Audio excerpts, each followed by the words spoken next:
Bienvenidos a su nuevo programa cultural Más de lo Nuestro, que se transmite cada domingo a las 21 horas por Canal 11 Televisión. Estamos aquí en el Paseo Las Casas de Río Claro con la grata atención de Aromas, Tetería, Cafetería en el mismo lugar. Cada semana estamos con un invitado especial para compartir experiencias, historias, para conocer más de lo nuestro, costumbres, tradiciones de nuestra querida comuna de Cabrero y todos sus alrededores. En esta oportunidad le damos la bienvenida a la señora Gladys Rojas León. Muchas gracias por estar junto a nosotros y ojalá que podamos tener una linda conversación. Eso espero. Bueno, la señora Gladys la conocí hace un tiempo atrás cuando tuve la oportunidad de participar de la inauguración de la temporada turística en el sector, en Chillancito. Y cuando escuché su discurso como dirigente de la agrupación del turismo rural del Salto del Laja, de los Saltos del Laja, me gustó porque tenía energía y un discurso, digamos, que tenía mucho contenido, sobre todo mucho contenido local. Por eso que cuando estuvimos conversando sobre quiénes podían ser partícipes de este programa, a quiénes podríamos invitar, una de las primeras personas que pensé que podría ser usted la que nos acompañara para iniciar esta nueva temporada o esta primera temporada de Más de lo Nuestro. Así es que me alegra que esté junto a nosotros. Me gustaría comenzar preguntándole algo de su niñez. De mi niñez. ¿De dónde viene usted? Yo, coterránea, siempre de acá vivía. Tuve el privilegio de vivir en un campo grande entre Caliboro y el Laja, un fundo que se llamaba San Rosendo. Entre San Rosendo y... Santa Rosa se llamaba. Ya. Santa Rosa. De mi padre. Allí nació usted. Claro. Mi padre lo heredó de su padre. Mi padre, don Octavio Rojas Mera. Ya. ¿Y de dónde eran sus papás? ¿También de ese lugar? Mi papá venían de Santa Bárbara. De Santa Bárbara. Y también mi madre de Santa Bárbara. Tierras históricas. Claro. Yo digo, mis padres eran personas educadores de sus hijos. Exactamente. ¿Y usted qué recuerda de sus padres? Yo recuerdo su enseñanza, su forma correcta de hacer las cosas. Él daba la mano a un vecino y ese era un documento. El valor de la palabra. El valor de la palabra, claro. Normalmente no tanto papel escrito, sino que mi palabra vale. Su vocabulario correcto, cómo nos enseñaba a nosotros para la vida. ¿Y se acuerda de aquellos tiempos ya de niña, tiempos de escuela? Sí, sí. Cuéntenos. Íbamos al colegio y nosotros, para que nos duraran los zapatos que se compraban todo el año, una vez al año se compraban. Al inicio del año. Para que nos duraran, los sacábamos los zapatos antes y los escondíamos. Se iban caminando a pie. Claro. Y llegaban al colegio. Durara, claro, porque andaban niños que no tenían zapatos también. Entonces yo los escondía, los míos. Y antes de llegar a la casa me los ponía, y a veces cuando llovía mucho y daba el sol, cuando me los iban a poner, los zapatos estaban arriscados. Porque eran zapatos plásticos. Claro. ¿Ah? Y eran Calciplas. Calciplas, ¿se acuerda incluso de la marca de aquel calzado? Sí. ¿Y de alguna actividad escolar, se acuerda? También hacíamos paseo desde la escuela 30, el Nogal que está en Los Troncos. Hacíamos paseos a caballo a la escuela La Rinconada del Salto del Laja. Y eso era lo máximo, porque cada uno tenía su vehículo, que era su caballo. Yo le digo a mi hijo, nosotros siempre hemos tenido buena locomoción. Y me dice, mi hijo, pero ¿cómo? Dice, si mi abuelito ni nadie sabía manejar. Pero un caballo, pelcherón, con su buena montura, era un 4x4 y daba seguridad. Claro, pues. Y tenía el carretón también, ¿no? Carretón, pero poco usábamos nosotros, era más de los pobres el carretón. Nosotros era un caballo inglés con montura inglesa, caballo percherón con montura chilena, y eso era lo máximo.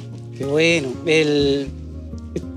¿Usted se acuerda de aquellos tiempos en que se viajaba a pie, se viajaba, bueno, en caballo, recién nos decía, en carreta? ¿Se acuerda de aquellos tiempos del viaje en carreta?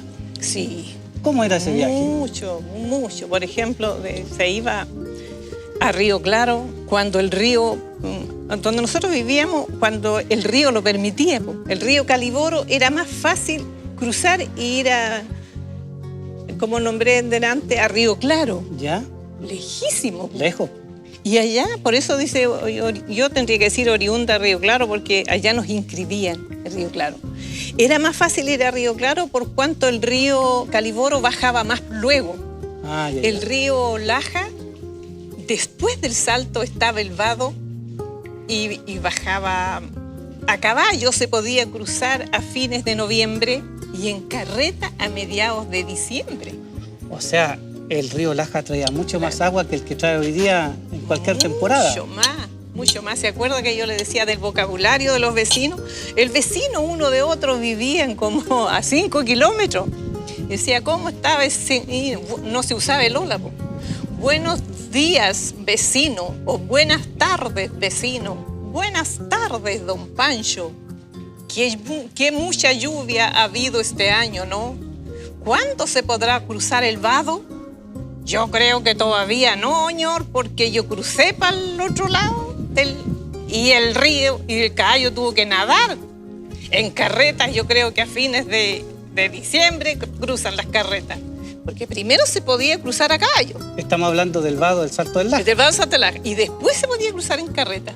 Le voy a contar que la historia de nuestra linda comuna y todos sus alrededores dice que Pedro de Valdivia, el conquistador de Chile, sí, señor, cuando llegó en 1550 a las tierras del cacique Quinel, bordeó el río Claro y luego pasó al sector del Salto y aguas arriba lo cruzó. En una de sus cartas en 1550 le dice que es un río que va lento y sesgo, o sea, sí, que va, en aquel tiempo estamos hablando de verano, con poca agua, va tranquilo y se puede cruzar tranquilamente a caballo. Por esos lugares pasó posteriormente, como fue un lugar muy transitado, lo que se llamó el Camino Real. Por eso que ese lugar fue muy transitado, no solamente por, digamos, por los futuros gobernadores de Chile, sino que también por las autoridades de la República. Por eso que muchas veces hemos escuchado hablar que nuestro propio padre de la patria, Bernardo Higgins, lo cruzó tantas veces, sí, cuando venía desde lugar, su hacienda, ¿no es cierto?, o desde Los Ángeles a Chillán o hacia Santiago, porque recordemos que O'Higgins también fue alcalde de Los Ángeles, el primer alcalde de Los Ángeles, luego que se hiciera cargo de su hacienda de las canteras. Así que ese entorno donde usted ahora tiene un restaurante con una rica comida, ¿no es cierto?, que atiende todo el año, es un entorno privilegiado en la historia de nuestra región y del país. Por lo tanto, usted podría contarnos mucho más de aquellas experiencias que tiene de este lugar, especialmente cuando previamente me conversaba que para el 20 de enero, ¿no es cierto?, iba la gente en carreta a Yumbel. Cuéntanos algo de eso, de esa historia. Sí. Y usted se acuerda de ese discurso que usted donde me conoció. Yo traté de decir allá a las autoridades que apreciamos mucho la enseñanza, que nos enseñen un poco de inglés, las nuevas tecnologías, atención al cliente, pero sin perder nuestras costumbres.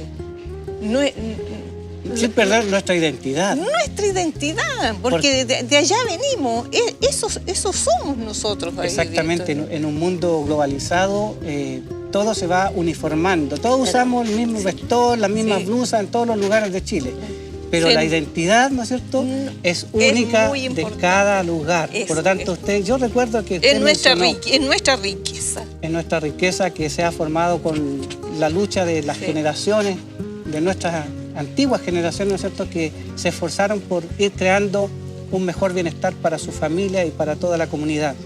Yo recuerdo que usted quiso decir algo del lenguaje. Del lenguaje. Ese lenguaje que se decía las personas con ese tremendo respeto. ¿Cuánto va a pasar usted para el otro lado, señor? ¿Sí, qué va a llevar? No, si yo voy a llevar para el otro lado trigo, porque yo acá lo cosecho mucho antes, eran más secas las tierras al otro lado del río, eran más secas. Ya. Salía primero las lentejas, salía primero el trigo. Y a este lado está el molino. Yo, señor, voy a ir a lo que aje más el río, porque como tengo que pasar al molino, tiene que estar más bajo el río para que no se me moje el trigo, señor. Exactamente, porque en la medida que va pasando el verano, claro, el río va bajando, ¿no es cierto? Va disminuyendo la cantidad de agua que lleva y eso permitía que pudieran, digamos, atravesarlo en carreta y venir desde el otro lado, del lado sur, hacia el lado norte, a moler su trigo recién cosechado, porque estamos hablando de tiempo de cosecha. En Monte Águila estaba y venían desde allá a Monte Águila. Monte Águila, porque ahí estaba el molino y me parece que hasta el día de hoy está el molino ahí. Está la casa todavía, claro, del molino. La gente al otro lado cosechaba su trigo y esperaba la bajada del río para venir a Monte Águila. Y de Monte Águila llevaban muchas cosas, porque Monte Águila, como era una estación de tren, tenía buena mercadería, tenía cosas que venían de la capital. Imagínense usted, Monte Águila, una ciudad de origen ferroviario, sí, que tenía tanto movimiento comercial, dado que desde allí mismo salía el famoso trencito, ¿no es cierto?, a Polcura, sí, de Trocha Angosta, el ramal a Polcura. Por lo tanto, toda la producción, toda la gente, estamos hablando de que los medios de comunicación y de transporte de aquel tiempo fundamental eran a través del ferrocarril. Por lo tanto, todo confluía en Monte Águila. La carreta, claro, llegaba hasta el ferrocarril. Exactamente, la carreta desde distintos lugares llegaba a la línea, de la línea se embarcaba, ¿no es cierto?, de las estaciones, los paraderos, y de ahí llegaba al centro de acopio, que sería Monte Águila. Bueno, en distintas ciudades habían estas bodegas de ferrocarriles grandes, ¿no es cierto?, que almacenaban la producción, pero la confluencia de personas indicaba que había más comercio. Por eso que usted nos cuenta que el molino estaba allá. Ustedes venían tremendo viaje. ¿Cuánto se demoraron? Un recuerdo. Había que preparar el viaje con roquín. Con roquín, sí, pues. Roquín es una voz, digamos, del mapudungún, que significa un alimento que está preparado especialmente para el viaje. Para el viaje, como el charqui. ¿Qué más? El charqui, el vino, el pollo cocido. El pollo cocido de campo. Pero sobre todo el charqui y los huevos cocidos. Y las tortillas. La tortilla también. La tortilla podía durar la semana. Tú crecías y ya te hacían las trenzas y ya podías venir en la carreta hasta Río Claro. Pero los chicos se quedaban en la casa. O sea, ya uno, en la medida que crecía, también ampliaba su ámbito, ¿no es cierto?, de conocimiento y de posibilidades de conocer. Se paraba la carreta en el río, le hacían las trenzas, le lavaban, porque uno iba a llegar al pueblo y de allá se demoraba otro día desde el Vado hasta llegar a... O sea, desde el Vado hasta Monte Águila un día.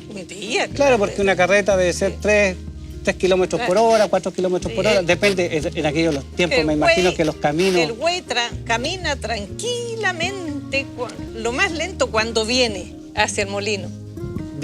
Pero al regreso se demora la mitad, porque él va para su casa, el caballo. El güey camina tun. Ya. Como el trote de un caballo. Parece que nos pasa a nosotros los seres humanos igual. Cuando vamos hacia un lugar, el viaje como que se hace más largo. Sí. Pero cuando regresamos a nuestra casa, parece que es más corto el viaje. Que, bueno, es la naturaleza de los seres vivos. Seguramente en nuestros genes, en nuestra genética, hay algo de eso, tanto en los animales como en las personas. Yo quería no dejar pasar el concepto roquín, porque a lo mejor los televidentes más lo conocen de esta zona hacia el norte. Como las prevenciones también. Claro, las provisiones, pero con un concepto, con una palabra de origen quechua que es el cocaví, que significa lo mismo que el roquín. Es un alimento, ¿no es cierto?, que se ha preparado para un viaje y, como usted bien ha dicho, productos del campo, que tienen una duración. Un pollito cocido dura también... Claro. Eso era lo primero que tenían que comerse. Claro, y también dura un poco, pero es lo primero porque es lo más sabroso. El charqui lo dejaban para el final. Dura más. Dentro de las actividades que usted está realizando en ese sector del Salto del Laja, usted tiene un restaurante que atiende todo el año y que tiene diversos platos típicos, ¿cierto? ¿Cuál sería su plato que la gente más consume, especialmente en el verano? Sí. Fíjese que diferente a la ciudad, la comida del Rucamalunca, en este caso, del Salto del Laja, cambia el menú. Durante el año no tiene el mismo plato durante todo el año, pero en el verano, temporada turística... Claro, en el verano, la humita, el pastel de choclo, poroto granado, y cazuela que nunca se deja de cazuela. Cazuela de gallina de campo, de vacuno. Productos de temporada, productos de temporada de verano, claro. ¿Cierto? Se aprovecha bien para que sea un producto fresco y bien consumido por todos los turistas. Pero créame que en el invierno el plato es otro. El estofado de San Juan, la gente va a comer eso. Curanto como lo hacemos en nuestra zona, curanto en olla con todo el marisco. ¿Qué le pone usted al curanto? Tiene que llevar marisco, por supuesto, todo tipo de marisco, y yo le pongo pollo de campo, longaniza de Chillán, y cuero de cerdo, una presita de, claro. Presita de cerdo. ¿Y el estofado? El estofado lleva todo lo que es del chancho, la presa ahumada del chancho, la longaniza, el cuero de chancho, el pollo de campo. La gente le pone ahora aceituna, pero la verdad es que lleva guinda, pajarito, ojalá. Pero el pajarito nosotros lo reemplazamos por pollo de campo. Ya. También lleva el conejo, pero el conejo optativo, porque hay dos tipos de público. Un público que le encanta el conejo y un público que no le gusta el conejo. Entonces yo lo cocino aparte, escabellado. El conejo escabellado es un plato muy rico, muy exquisito, muy sano. Entonces el que quiere el estofado con conejo, le agregamos el conejo. ¿Y tienen bajativos también típicos, no? Sí, tenemos un bajativo que yo lo hago con copulís. Es el mismo enguindado, pero se hace con copulís. Así que tiene otro nombre. Copulís? El copulís es el pariente pobre de la guinda. Es un árbol muy rico, una guinda amargosa que se da como en racimo. Y es muy rico, se seca. ¿Se da en esta zona también? Sí, se da en esta zona. Llegaron, yo creo que ese árbol es del Salto del Laja, porque parece mucho que lo trajeron los gringos Pufe. Los señores Pufe a la hacienda La Guada, de ahí salió ese árbol copulís y es muy rico. Vamos a seguir conversando de este y otros temas muy interesantes luego de una pausa, donde agradecemos a las Casas de Río Claro y Aromas Tetería y Cafetería. Paseo Las Casas de Río Claro, un momento para regresar al pasado de nuestra comuna. Tenemos locales disponibles con amplia infraestructura y todo lo que necesita para emprender un buen negocio. Consultas al 432-41-1056 o al 99826-3715. Paseo Las Casas de Río Claro, un reencuentro con las raíces y el pasado histórico de Cabrero. Visítenos.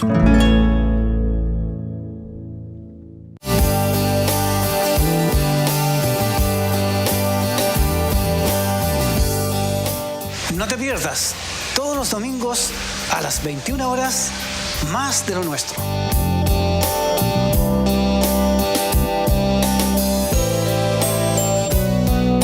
Un programa para conocer nuestra historia, nuestras costumbres y tradiciones.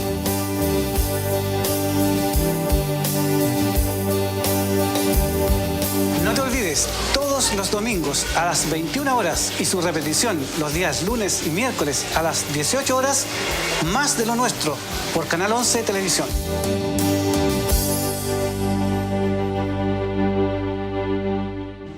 Estamos conversando con la señora Gladys Rojas León en su programa Más de lo Nuestro. Señora Gladys, vamos a retomar un poquito aquellas costumbres de aquellos tiempos. Usted me contaba que su padre era un formador, era una persona que le dio mucha educación a usted, como por ejemplo, ¿qué les decía?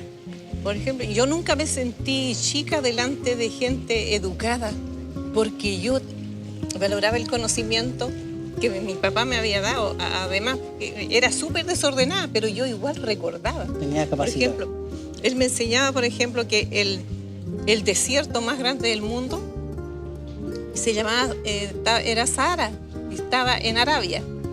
Imagínense una niña de por allá que vivía entre dos ríos en una isla, no conocíamos los vehículos, una pura micro nomás que él le daba estos datos importantes, claro, los nombres de científicos de ciertos animales, como del león, que se llama, su nombre científico Félix Leo, de la ballena, Balaela mictaceta, pintura, me hablaba de Leonardo da Vinci, que yo me imaginaba que era un señor grande, importante, hermoso Leonardo da Vinci.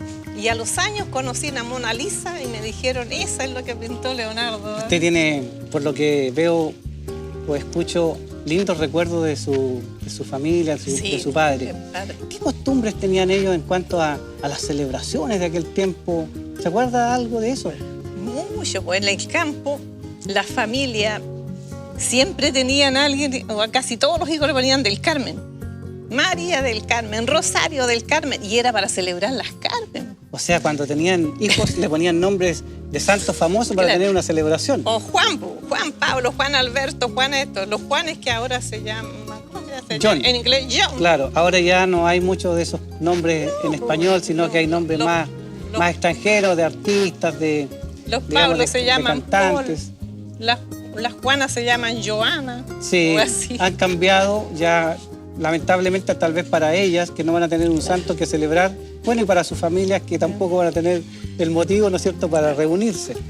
Pero de todas maneras, usted se acordará de las fiestas de San Juan, de las fiestas de las Cármenes. Importante esa fiesta porque había muy poco diversión. Igual las costumbres, algunas yo considero que eran totalmente ridículas. En todas las casas eran grandes y había un gran comedor. Mi casa, por ejemplo, un gran comedor, porque se hacía la mesa larga. Un comedor que caería, por cada lado caerían 12 personas. Y ese comedor estaba cerrado todo el año. Se abría para la trilla, a yegua suelta, que llegaba toda la gente a la trilla, a la fiesta, se abría el comedor. Se abría para las Cármenes y para San Juan, porque era la fiesta. Y el resto del año permanecía cerrado. Claro. ¿Y dónde se servían sus alimentos? En la cocina y en el comedor de diario. ¿La cocina estaba separada de la casa también o no? Siempre separada, con una cocina, leña o un fogón. Siempre había una tetera grande hirviendo a la hora que usted llegaba, una tetera con había café. Agüita caliente. Una tetera con café de trigo y una tetera con agua. Al que llegaba inmediatamente su café. Ese típico fogón de la cocina de campo, ¿no es cierto?, con ese suncho digamos, grande de fierro, y al medio los troncos ardiendo todo el día. Yo recuerdo que cuando iba al campo, en la tarde, ya anoche, cuando se iban a acostar, todo eso lo tapaban, tapaban las brasas, los troncos, y al otro día lo escarbaban y estaban todavía, lo soplaban. El fósforo no existía. O sea, al otro día, primero que se levantaba, sacaba las brasas y atizaba el fuego. Y le decían a los jóvenes, atiza el fuego para que tu suegra, para que cayera bien. El joven que andaba mirando, porque en mi casa habían varias niñas, tenía que ser, ahora dicen atinado, pero entonces tenía que ser acomedido, atizar el fuego, picar a la leña. Esas eran tareas cotidianas, picar la leña, ir a buscar leña. Sí, y ese fogón que usted dice, no sé si se recuerda que arriba habían 2 varas colgadas y ahí estaba el costillar de cerdo, las longanizas, las cebollas. Las cebollas. Y de ahí se sacaba. Y como había también una bodega en esa casa grande, había una parte que era bodega, que estaba llena de papas, de zapallo, unas tinajas grandes, una con harina cruda y otra con harina tostada. Porque cuando se venía al molino también se traía un saco de harina de trigo tostado. Para hacer... Y eso había todo el invierno. ¿Duraba bastante la harina tostada entonces? Sí, pues, ahí nunca se añejaba en esas tinajas, la verdadera tinaja. Eran las tinajas de greda, esas que servían para contener no solamente las legumbres, algunos cereales, harinas, sino que también líquidos.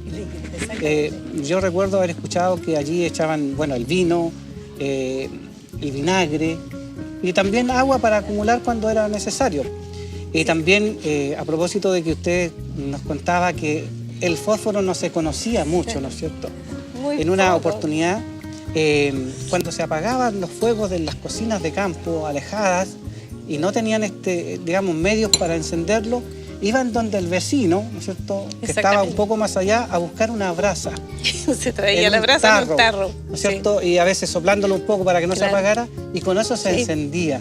Era un compartir incluso hasta el fuego, ¿no es cierto?, para poder mantener o cocinar los alimentos y mantener ese humo que permite la preservación de los alimentos, porque en aquel tiempo, tal vez, no sé si en su casa, pero no existía el refrigerador. Pues, entonces, el humo era el que preservaba los alimentos, por eso que siempre estaba ese palo que usted nos dice con la carne. Distintos alimentos, ¿no es cierto?, que estaban colgando allí para ahumándose, y eso le daba la posibilidad de preservarse, y después de ir cocinándose, eso le daba el sabor a las comidas. La comida, ¿no es cierto?, hecha en el fuego. ¿Y usted ocupó alguna vez la olleta? La olleta sí, pero la olleta era esencial en una casa, porque en cada invierno la gente criaba sus chanchos, sus cerdos grandotes. Entonces en esa olleta se hacían los chicharrones. Esa carne que había ahí duraba hasta un mes. Y después se mataba otro chancho y se ponía arriba, estaba más. Y en la olleta se hacían los chicharrones, se hacían la sopaipilla. Y una vez que se sacaban los chicharrones, los cabros chicos, que éramos nosotros en este caso, ya para la vecina, tantos chicharrones con sopaipilla. Para la otra vecina, tantas. A uno se le daba la noche. A la última uno tenía que llevar el farol con carburo. Ya. Porque ya se te hacía de noche. Lleven, por si acaso, los chiquillos se les va a hacer de noche, lleven el farol con el carburo.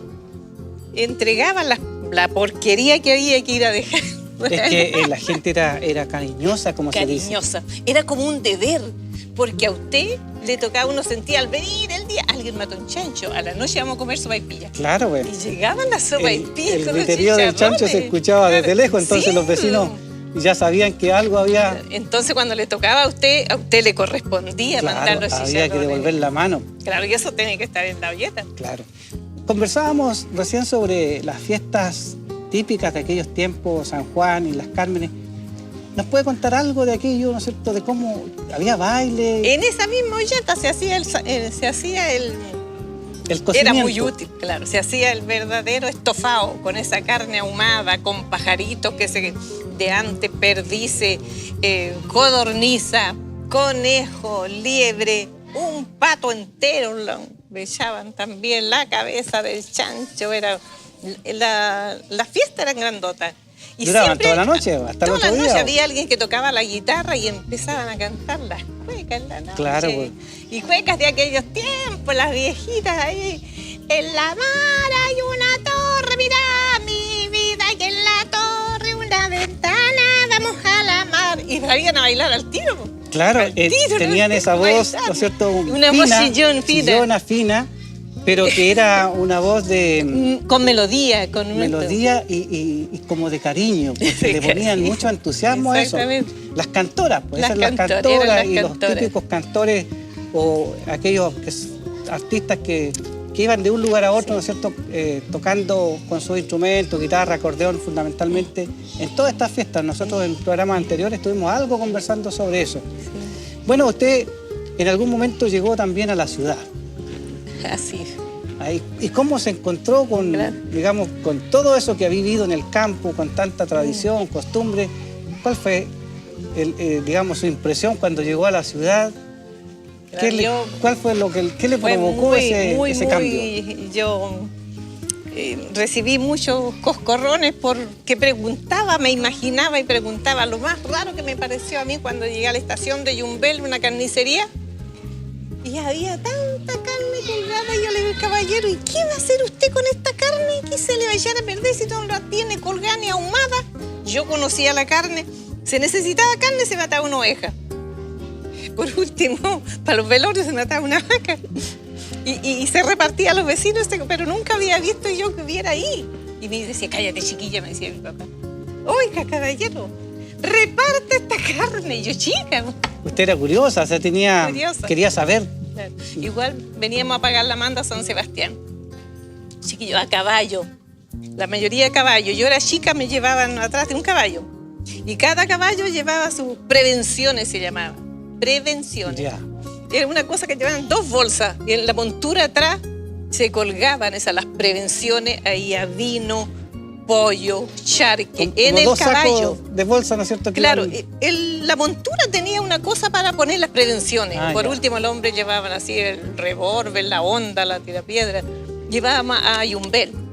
A Yumbel cada uno llevaba ahí su caballo y en las prevenciones iba todo lo que se necesitaba, porque eran bolsas grandes, tejidas con lana de oveja, la misma que se hacían en los ponchos. Ya. Y que se hacía el hombre, lo que llevaba en la cintura. Ese cinto rojo. Una faja roja. Una faja justamente. Roja. Todo, el hombre que salía a trabajar tenía que llevar esa faja roja. Y el que iba a pedir pega, el patrón miraba, el jutre miraba si llevaba esa cosa en la cintura, la faja, quiere decir que el hombre sabía cortar trigo, sabía usar el hacha. Ese tenía pega. ¿Para qué sería esa faja? ¿Cuál sería el propósito? Era como para fortalecer los riñones, creo yo. Se trabajaba mucho, ¿no es cierto?, con peso, con mucho trabajo, claro, agachado. El cortar con hillona era agachado. Claro, y lo otro es que el color rojo, así como nos ponemos aquí, ¿no es cierto?, una siempre cintita, era roja. Siempre era roja, algo, esa cosa. El color algo tenía que ver con algún beneficio hacia el cuerpo, ¿no es cierto? Siempre darle calorías, a lo mejor, así como nosotros a veces nos colocamos para recordarnos una cintita roja o para la buena circulación, ¿no es cierto?, en el pie abajo o aquí en la mano. Me estaba acordando que recién me dijo que visitaba Yumbel Estación. Yumbel Estación tiene una estación, digamos, un edificio. Ese mismo edificio, viendo las fotos, también estaba aquí en Cabrero. Sí. La misma, digamos, la misma construcción, el mismo plano, nosotros teníamos en Cabrero, que se quemó por allá por los años 50 del siglo pasado. ¿Sí? Queda el recuerdo de las fotos que nosotros tenemos y hoy día, digamos, esa estación... La misma estructura. La misma estructura, ¿no es cierto? Como una casa patronal, sí, con el corredor largo, ¿no es cierto? Esos postes y todas las ventanas largas. Sí. ¿Qué más recuerda de aquellos tiempos de allá? Ahí llegábamos nosotros cuando ya me fui para Santiago, yo donde unas tías, trabajé el viaje en tren, ¿no? Claro, de vuelta. ¿Y se acuerda cómo era el viaje en el tren? Sí, pero era muy lindo. Yo ya viajaba con mis hijos, tenían los tres más grandes, uno durmiendo en una frazada debajo para no pagar pasaje, ¿no es cierto? Y el otro se sentaba con las patitas para abajo, era chico, no pagaba también. Claro, porque de cierta medida hacia abajo pagaban, o sea, no pagaban. Llegábamos hasta la estación de Yumbel con los hijos. Pero ¿Y el viaje en tren? El viaje en tren, fabuloso, recuerdo lindo, donde Malta, Pilce, última pasada con los boletos. Claro, y ahí también se llevaba el cocaví. El cocaví sacaba cada uno su ¿No es cierto? Sacaban cada uno su... Y pasaba el vendedor con perro para la ropa, hilo blanco y negro, señora, lleve tintura para la ropa. Y las ventanas que se abrían, ¿no es cierto? En cada estación uno abría las ventanas. Para comprar a veces. Y saludaba. ¿Y en Yumbel Estación vendían algún producto típico, no? Porque recuerdo que... Habían tortillas, sí. Tortillas, sí, así como en San Rosendo también, claro, tortillas. Vendían Creo tortillas. que también se vendían, no sé si ahí en Yumbel Estación, pero castañas y piñones en las estaciones. Cocido. Castañas y piñones, claro. Cocido. En uno de los temas que tocamos hace un momento, usted nos hablaba de este viaje a caballo.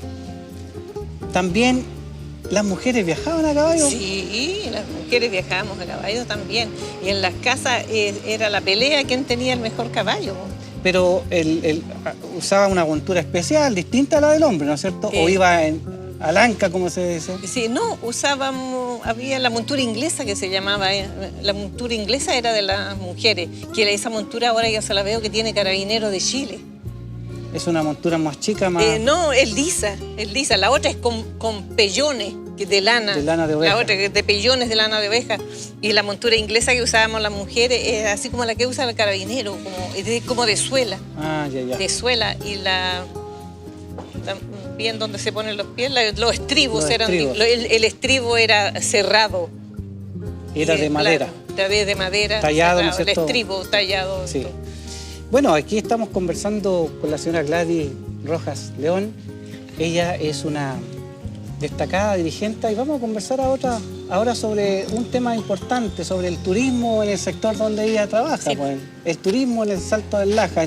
Cuéntenos de su agrupación de turismo que tiene allá, de la cual usted preside. Sí, es turismo rural. Son campistas.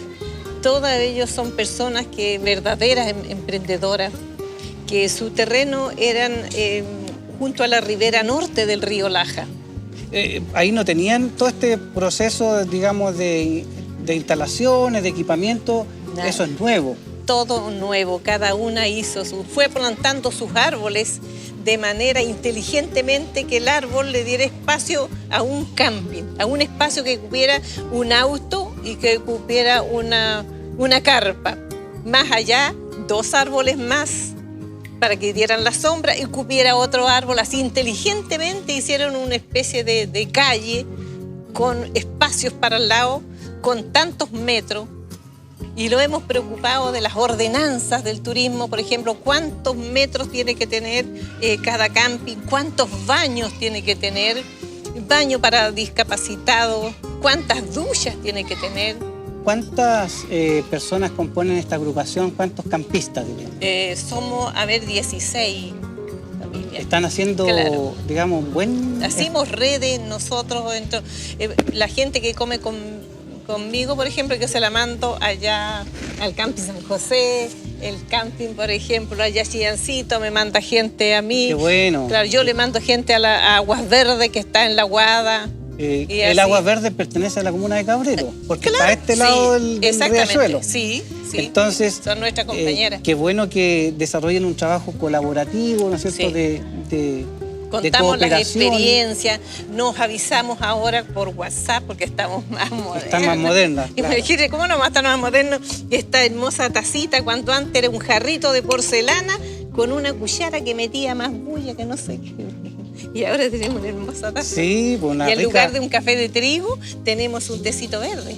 Exactamente, y esto es gracias a la gentileza de Aromas, Cafetería y Tetería, que está ubicada aquí en el Paseo Las Casas de Río Claro. Así es muy rico, muy elegante. Bueno, usted se acuerda de aquellos tiempos antaño, pero también en esta proyección de futuro que tiene el turismo en el Salto del Laja.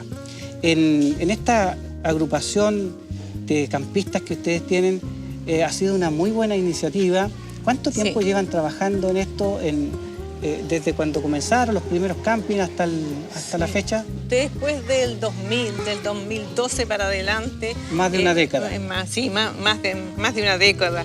Y tenemos nosotros ahí una trampa que es como una estacionalidad, que se termina el verano y nosotros no tenemos gente. Cuando tenemos nosotros la capacidad de atender turistas, porque la mayoría de mis compañeras tiene también un quincho grande, abrigado, con techo. Nosotros podemos servirles a ellos como agrupación, atenderlos con un curanto, con un estofado y contarles estas historias. Señora Gladys, más de estas historias y más de turismo y del sector del Salto del Laja vamos a conversar luego de esta pausa con nuestros auspiciadores. Paseo Las Casas de Río Claro, un momento para regresar al pasado de nuestra comuna. Tenemos locales disponibles con amplia infraestructura y todo lo que necesita para emprender un buen negocio. Consultas al 432-41-1056 o al 99826-3715. Paseo Las Casas de Río Claro, un reencuentro con las raíces y el pasado histórico de Cabrero. Visítenos. Seguimos conversando en Más de lo Nuestro con la señora Gladys Rojas. Señora Gladys, hemos conversado de todo un poco, pero quiero que profundicemos un poco más en esto del turismo en el Salto del Laja. ¿Usted se recuerda cómo se inició, cómo se iniciaron estos primeros campistas, ¿no es cierto?, tal vez en forma rudimentaria, y cómo se han ido evolucionando a través del tiempo? Sí, de primera, por ejemplo, la persona tenía preparado para 2, 4 campistas, un par de llaves de agua nomás, unos 2 baños, pero ellos han tenido la inteligencia de cada año irse agrandando. Si el que tenía 2 baños hizo 4, el que tenía 4 hizo 6, el que no tenía oficina al otro año hizo una oficina de recepción. ¿Y han participado en algún proyecto? Sí, INDAP nos ha ayudado. Después del terremoto fue difícil, se rompieron los terrenos, cayeron árboles y INDAP nos ayudó. También hemos ganado proyectos de Cercotec, pero ellos nos han educado también esto.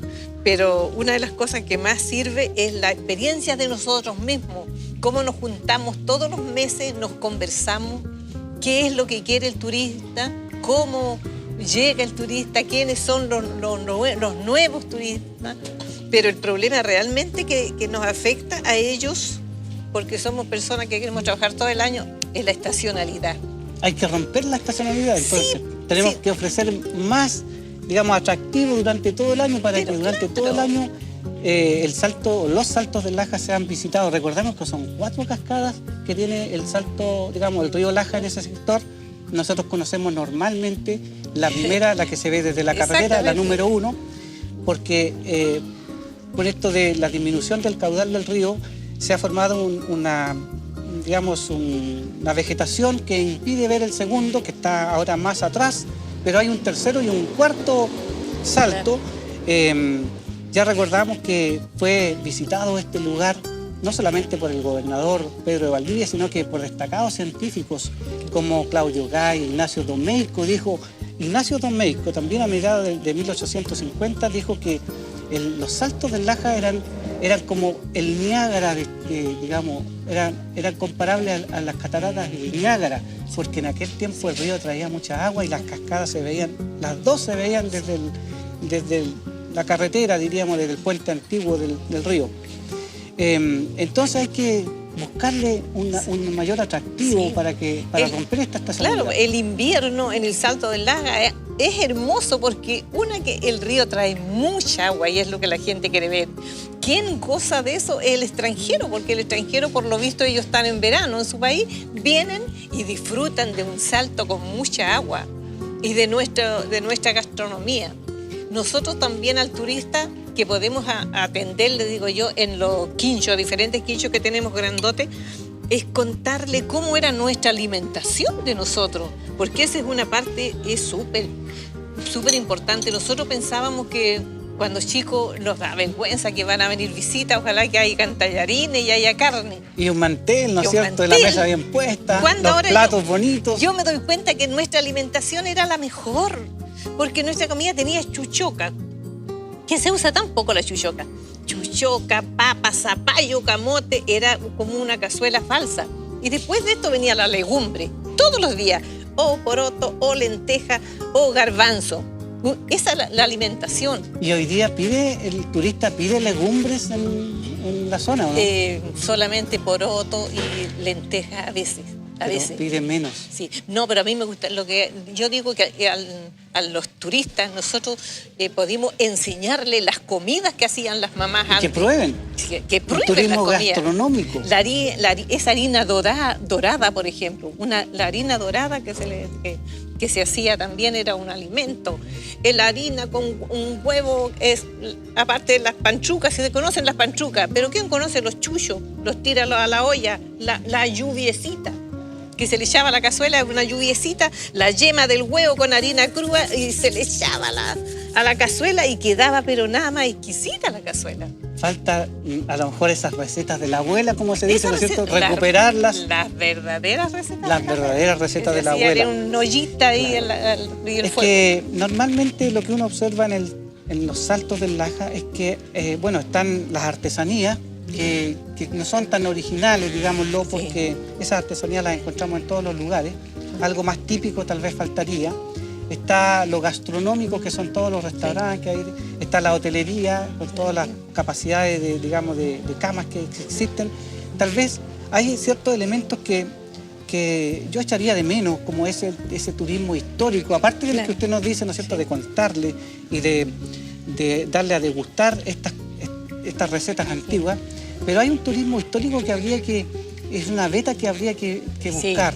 Yo recién contaba lo importante que fue ese sector, e incluso aparte de un fuerte que se hizo para resguardar el camino real en las cercanías del Salto, que hoy día parece que no existe ningún vestigio, se hizo un parlamento en el Salto del Laja. Y cerca del Salto del Laja, en los llanos de Tapigüe, también se hicieron varios parlamentos. Y el gobernador Manuel de Amat y Junyent, en 1756, hizo un parlamento en los Saltos del Laja. Y él fue el primer gobernador que dicen que vio con un sentido turístico este sector, porque lo describió e incluso hizo el parlamento. El parlamento era una reunión que tenían los las altas autoridades españolas con los altos, digamos, representantes del mundo indígena, de los araucanos, de los mapuches, como queramos llamarlo, de los pueblos originarios. Y ese parlamento fue famoso porque el propio gobernador, ¿no es cierto?, visitó el lugar y lo vio con estos ojos que diríamos, este lugar vale la pena darle mayor valor. Y yo creo que en ese sentido, tal vez, la agrupación de campistas las personas que trabajan en su entorno, más la autoridad, podría investigarse más sobre ese tema y a lo mejor, así como al otro lado del puente hay un busto, ¿no es cierto?, un destacado militar, a este lado del puente, que corresponde a la comuna de Cabrero, desde 1979, porque recordemos que antes la comuna de Cabrero era más, digamos, alargada hacia la costa. Estaba todo el sector de Cabrero propiamente tal, más Tomeco. Pero con esta reforma administrativa del año, el proceso de regionalización, primero, ¿no es cierto?, cuando pasamos a depender del departamento de Yumbel, o sea, a la provincia de Biobío, antes pertenecíamos a Concepción, luego con el año 79, con una nueva reestructuración de las comunas, nosotros dejamos Tomeco, la comuna de Cabrero dejó Tomeco e incorporó toda esta zona histórica del Salto del Laja, Monte Águila, ¿no es cierto?, Batuco, La Aguada, que recién conversábamos. Entonces yo creo que por ahí hay algo que podría buscarse para darle una mayor plusvalía a este turismo histórico que yo sé que muchos extranjeros andan buscando. No andan buscando solamente, ¿no es cierto?, el observar el paisaje, sino que andan buscando algo más, como usted bien ha dicho. Nuestras raíces. Las costumbres de aquel pueblo y la historia de aquel pueblo. Yo creo que a lo mejor es un buen desafío que tienen ustedes, los campistas, de darle otro valor agregado al sector para que el turista llegue y conozca. Estos señores antiguos tenían visión, porque mi padre vendió entre el Caliborro y el Laja 200 hectáreas y compró 37 acá, al lado. Y mis hermanos, los tíos en ese tiempo lo decían, pero ¿cómo Octavio Rojas Mera hizo eso, vender allá esa propiedad tan grande y comprar acá? Pero mi papá tenía visión, porque acá estaba el Salto del Laja, estaba la carretera, había agua de regadío, allá era tierra de rulo. Y le dijo a mi madre, mis nietos me van a agradecer, porque ellos van a conocer una palabra que se llama turismo. El caballero tenía una visión, ¿no es cierto? Su padre tenía... Y él me decía que el conocimiento es una joya. Y yo hallo que ese conocimiento, esa joya, ¿y dónde está el conocimiento? ¿Quién toma en cuenta el saber? El saber de nuestras raíces, de nuestra historia. Si nosotros, los que vivimos, los lugareños que vivimos en esta zona, no conocemos tanto nuestra historia, por distintos motivos, menos la van a conocer otros. Por lo tanto, nosotros mismos somos los que tenemos que darle el valor para que se conozca y sea un atractivo, ¿no es cierto?, turístico, que traiga más personas, que consumen más y que los empresarios que hay allí, ¿no es cierto?, tengan un mejor pasar durante todo el año. Así que va a quedar planteada esa inquietud. Hay que conversarla con la autoridad, ¿no es cierto?, para que a lo mejor se pueda presentar algún proyecto. Yo creo que hay que darle más valor. Hay tanta historia en esos sectores. Yo en el invierno, atiendo bastante gente extranjera que llega y viera que le importa. ¿Y cómo se llama el árbol? ¿Y de dónde era? ¿Y cuál era este alimento? ¿Quién lo preparaba? ¿Y cómo usted lo aprendió? Las propiedades benéficas que tenían las hierbas medicinales. Claro. Y yo tengo piedras allá y me dice, ¿y esta piedra para qué se usaba? ¿Y de dónde sacó esta piedra? ¿Y qué hacían con esta piedra? Usted le ha dado un valor agregado a su local porque tiene distintos elementos típicos del campo, de la cocina del campo. Entonces, cuando usted tiene una piedra de machacar ají, ¿no es cierto?, los turistas, de moler, ¿no es cierto?, el trigo para hacer chichoca, ¿no es cierto?, para hacer el locro, para hacer harina tostada en aquel tiempo, porque no estaban los molinillos de mano. Entonces el turista extranjero que tiene un espíritu curioso, así como lo tuvo usted cuando era joven, niña, ¿no es cierto?, pregunta, ¿y esto para qué sirve? ¿Se usa hoy día o no se usa? Qué bueno que lo conserven. Claro. Por lo tanto, yo creo que allí hay una tarea. Sí. Hay una tarea en la que hay que seguir trabajando porque, vuelvo a insistir, el sector del Salto del Laja y su entorno tiene un gran potencial histórico. Recién conversábamos que Aguas Verdes, ¿no es cierto?, pertenece a la comuna de Cabrero, sí.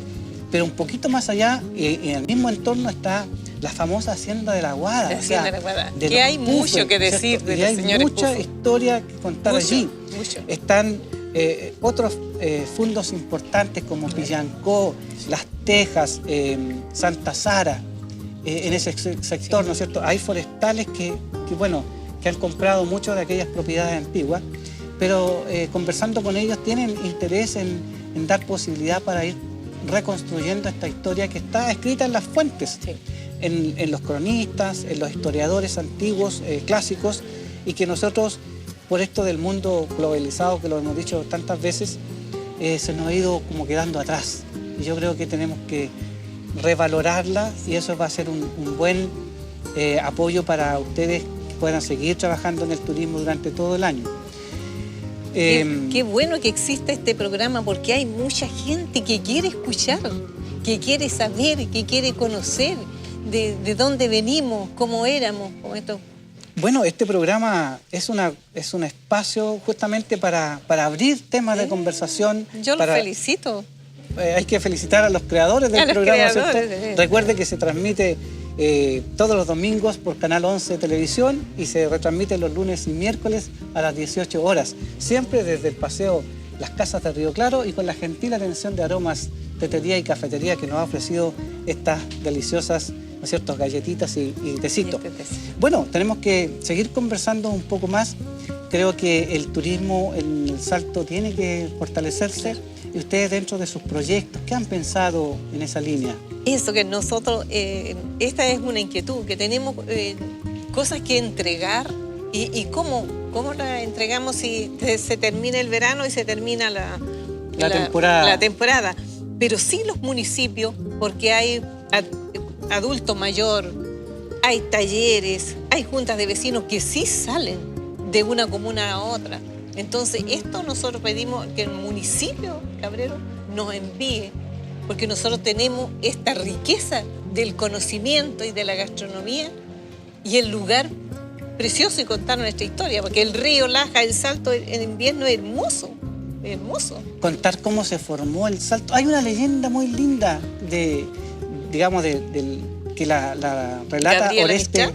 Bueno, Gabriela Mistral tiene un verso muy lindo, ¿no es cierto?, que habla sobre la gente araucana, esta tierra de flechas, ¿no es cierto?, que el ruido del agua lo oyen los que caminan, los que talan y los que hacen pan. Recuerdo algunos versos de Gabriela Mistral, pero también Oreste Plas, en Leyendas Chilenas, escribió algo sobre el Salto del Laja. O sea, hay que investigar más y tal vez hay que publicitar más.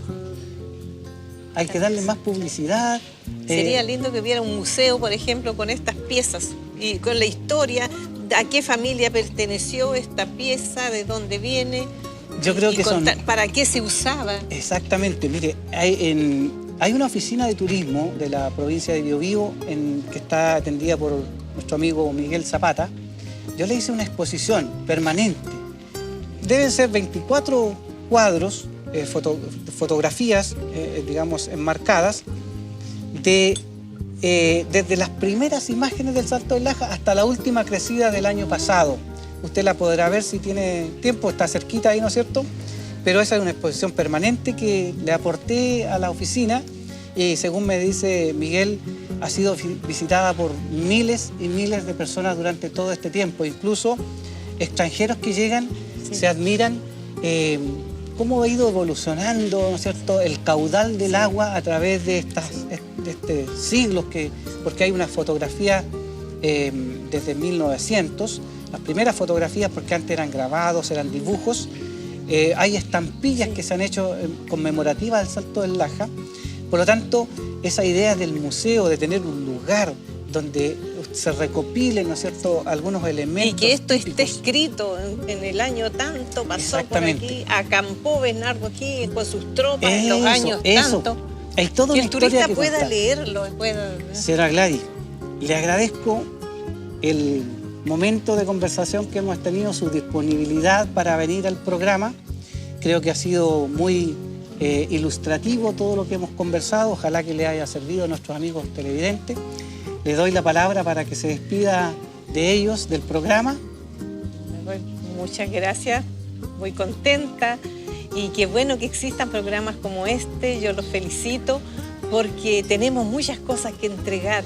Nuestras realidades son hermosas, son reales, existieron, las vivimos y nos sentimos orgullosos de ello. Y quisiéramos que otras personas supieran de dónde venimos, cómo somos, qué creemos, qué nos gusta. Muchas gracias a usted, señora Gladys, y a los amigos auditores.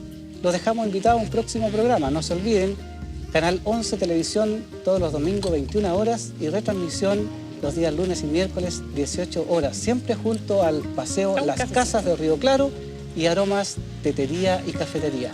Hasta pronto.